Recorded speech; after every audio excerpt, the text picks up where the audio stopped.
Hi hello students, ಮತ್ತೊಂದು ವಿಡಿಯೋಗೆ ನಿಮ್ಮೆಲ್ಲರಿಗೂ ಕೂಡ ಸ್ವಾಗತ.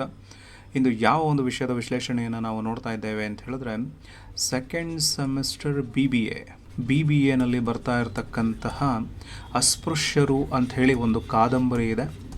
ಆ ಕಾದಂಬರಿಯ ವಿಶ್ಲೇಷಣೆಯನ್ನು ನಾವು ನೋಡ್ತಾ ಹೋಗೋಣ. ಇದು ಈ ಒಂದು ಕಾದಂಬರಿಯ ಒಳಗಡೆ 15 ಚಾಪ್ಟರ್ಗಳಿದೆ. 15 ಚಾಪ್ಟರ್ಗಳ ಕಥೆಯನ್ನು ನಾವು ಕೇಳ್ತಾ ಹೋಗೋಣ. ಸೊ ಇಲ್ಲಿ ಅಸ್ಪೃಶ್ಯರು ಅಂತ ಹೇಳಿದ್ರೆ ಇಂಗ್ಲೀಷ್ನಲ್ಲಿ ನಾವು ಅನ್ಟಚಬಿಲಿಟಿ ಅಂತ ಹೇಳಿ ಕರಿತೀವಲ್ವಾ. ಸೊ ಅನ್ಟಚಬಿಲಿಟಿ ಅಂತ ಹೇಳಿದ್ರೆ ನಾವು ಕರ್ಕೊಳ್ತಾ ಇದ್ದಿದ್ದೇನು ಅಂತ ಹೇಳಿದ್ರೆ ಮೇಲ್ವರ್ಗದವರು ಕೆಳವರ್ಗದವರನ್ನು ಮುಟ್ಟಿಸ್ಕೊಳ್ಳದೇ ಇರತಕ್ಕಂಥದ್ದು ಅಥವಾ ಅವರನ್ನು ನಾವು ಸ್ಪರ್ಶ ಮಾಡದೇ ಇರತಕ್ಕಂಥ ಜನಾಂಗವನ್ನು ನಾವು ಅಸ್ಪೃಶ್ಯರು ಅಂತ ಹೇಳಿ ಕರಿತೀವಿ ಅಂಥೇಳಿ ಜನರಲಿ ನಾವು ತಿಳ್ಕೊಂಡಿರ್ತಕ್ಕಂತಹ ಒಂದು ವಿಚಾರ.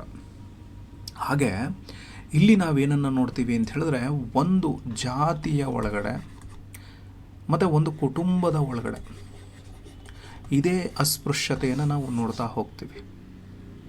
ಅಂದರೆ ನಾವು ಜಾತಿಗಳನ್ನು ಮುಟ್ಟಿಸ್ಕೊಳ್ಳೋದು ಮುಖ್ಯ ಆಗ್ತಾ ಇಲ್ಲ, ಇಲ್ಲಿ ಕುಟುಂಬದ ಒಳಗಡೆಯೇ ಕೆಲವರನ್ನು ಮುಟ್ಟಿಸ್ಕೊಳ್ಳೋದನ್ನು ಕೂಡ ನಾವು ಇಲ್ಲಿ ಅಸ್ಪೃಶ್ಯತೆ ಅನ್ನೋದನ್ನು ನೋಡ್ತಾ ಹೋಗ್ತೀವಿ. ಸೊ ಲಿಟ್ರಲಿ ಅಸ್ಪೃಶ್ಯ ಅಂದ್ರೇನು?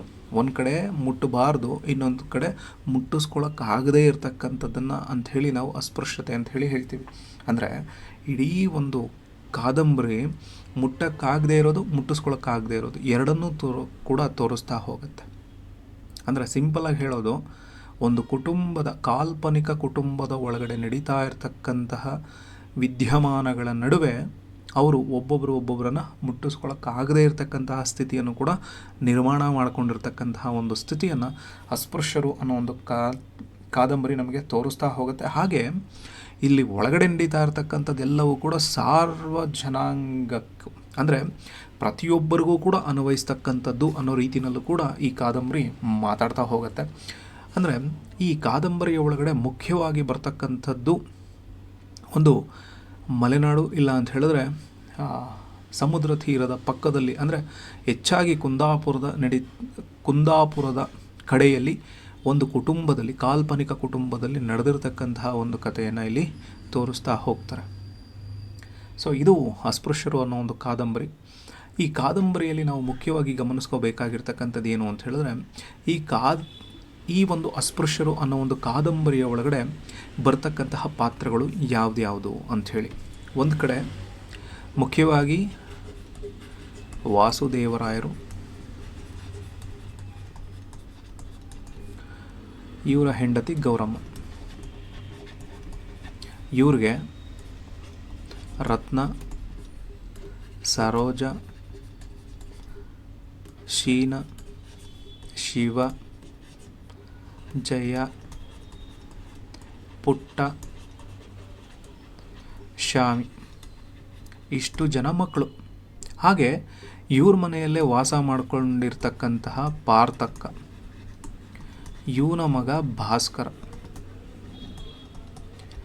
ಇವಳು ಒಂದು ಕೆಳದರ್ಜೆಯ ಜಾತಿಯಲ್ಲಿರ್ತಕ್ಕಂಥವಳನ್ನು ಮದುವೆ ಆಗಿರ್ತಾಳೆ. ಆ ಮದುವೆ ಆಗಿರ್ತಕ್ಕಂತಹ ಹುಡುಗಿ ಹೆಸರು ಏನು ಅಂತ ಹೇಳಿದ್ರೆ ಕುಮುದಿನಿ ಅಂಥೇಳಿ. ಆಮೇಲೆ ಇಲ್ಲಿ ರತ್ನನಿಗೆ ಗಂಡ, ಅದಾದಮೇಲೆ ರವಿ ಅಂಥೇಳಿ ಇನ್ನೊಂದು ಮಗ ಇರ್ತಾನೆ. ಅಂದರೆ ಇಷ್ಟು ಪಾತ್ರಗಳು. ಮತ್ತು ಕೆಲವೊಂದಷ್ಟು ಜನರು ಇವ್ರ ಮನೆಯಲ್ಲಿ ಕೆಲಸದವ್ರು ಇರ್ತಾರೆ. ಕೆಲಸದವರು ರುಕ್ಕು, ಸೀತು, ಇನ್ನೊಂದಿಬ್ಬರು ಮೂವರು ಆಮೇಲೆ ಮುಂದೆ ಬರ್ತಾರೆ. ಅದನ್ನು ಕಥೆಯನ್ನು ನೋಡ್ತಾ ಹೋಗಬೇಕಾದಾಗ ಆ ಪಾತ್ರಗಳನ್ನು ನಾವು ನೋಡ್ತಾ ಹೋಗೋಣ. ಅಂದರೆ ಈ ಇಷ್ಟೂ ಪಾತ್ರಗಳ ಮೂಲಕವಾಗಿ ನಮಗೆ ಅಸ್ಪೃಶ್ಯತೆ ಅನ್ನೋದು ಒಂದು ಕುಟುಂಬದೊಳಗಡೆ ಹೇಗೆ ನಡೀತಾ ಹೋಗ್ತದೆ ಅನ್ನೋದನ್ನು ಕೂಡ ನಾವು ಅರ್ಥ ಮಾಡ್ಕೊಳ್ಳೋದಕ್ಕೆ ಸಾಧ್ಯತೆ ಇದೆ.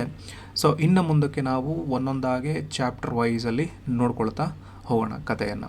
ಸೊ ಅಸ್ಪೃಶ್ಯರ ಕಾದಂಬರಿನ ಹಾಗೆ ಅರ್ಥ ಮಾಡ್ಕೊಳ್ಳೋದಕ್ಕೆ ಸಾಧ್ಯತೆ ಇರುತ್ತೆ. Thank you.